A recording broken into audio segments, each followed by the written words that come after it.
Our community seems to face the ocean and bay, often overlooking the beauty and vital importance of South Florida's backyard, the Everglades. But Ed Odell now introduces us to one person who has devoted a lifetime to preserving those millions of acres of precious land.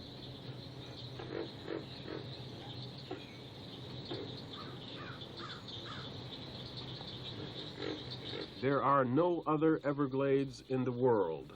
They have always been one of the unique regions of the earth, remote, never wholly known. The miracle of the light pours over the green and brown expanse of sawgrass and of water, shining and slow-moving below. The grass and water, that is the meaning and the central fact of the Everglades of Florida. It is a river of grass.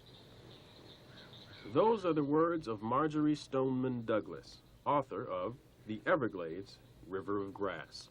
This book has remained a standard reference on the natural history of the Everglades ever since its first printing in 1947. Douglas, now 91 years old, could probably act single-handedly as a lobby for the preservation of the Everglades on the strength of her reputation alone.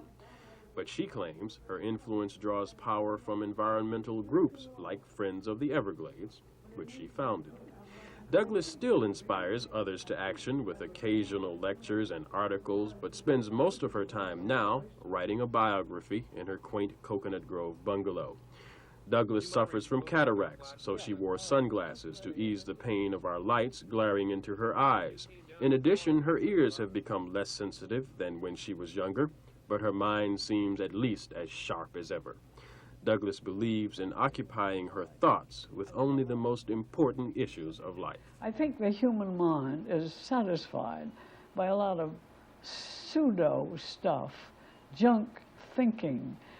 And frankly, I think that being an environmentalist is being a realist. I think we see suddenly that mankind in hundreds and thousands of years has been influenced by geography, which is the environment, for hundreds and thousands of years. And here's this strange creature, man, with this extraordinary thing, a brain, and his whole picture, like nothing else on earth.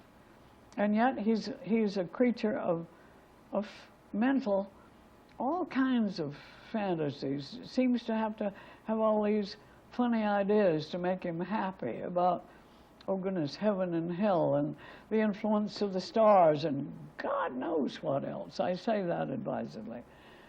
And yet now we are beginning to realize that after hundreds and thousands of years of being shaped in his development by geography, which is absolutely true, it's God's own truth, and could be nothing clearer than the fact that man, of all the creatures on earth, has been shaped and has taken a different way from the other creatures of the earth. Anyway, suddenly man has begun to influence his environment, and that is perfectly astonishing.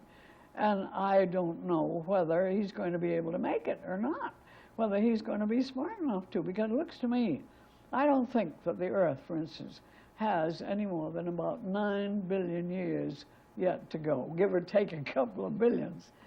I think after that it'll all be gone. It'll be like the moon and Mars. The water will be gone. Animals, including man, will be gone. The plants will be gone. It'll be like the moon and Mars. And eventually, whatever they think will happen, I don't know. It may be reabsorbed in the sun, or maybe, I don't know, blown away as dust. I don't know what. And man's life on Earth is going to be limited.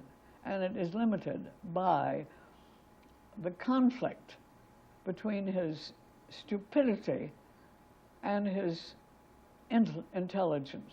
I think it's a great, great battle between those things and man. I think man can prolong his life on the earth for many thousands of years if he is intelligent. But I don't know whether he's intelligent enough. I just don't know. But I am delighted to be in on what is almost the beginning of this thing we now call environment, which is an understanding of the earth. The facts of the earth are there for everybody to understand. It's not made up of stuff we can't understand. We can understand it. and the influences on it, and our influences on it, and how we act as human beings in societies of our own makings is going to be to tell what the history of man will be. And I feel I'm in on that whole movement. Now that is a great satisfaction. And if you think I'm boasting, okay, then I'm boasting. Douglas' strong will and independence does not give way to conceit. As a matter of fact, she becomes impatient with a discussion of more than the basic facts about her own life. Instead, she would rather talk about the environment or spend time writing her next book.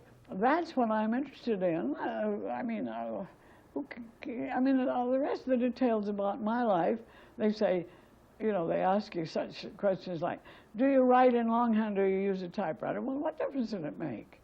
Now I have to dictate. Well, what difference does it make? It's not important. The details of one life, what time to get up in the morning, well, who cares, you know? It's not important.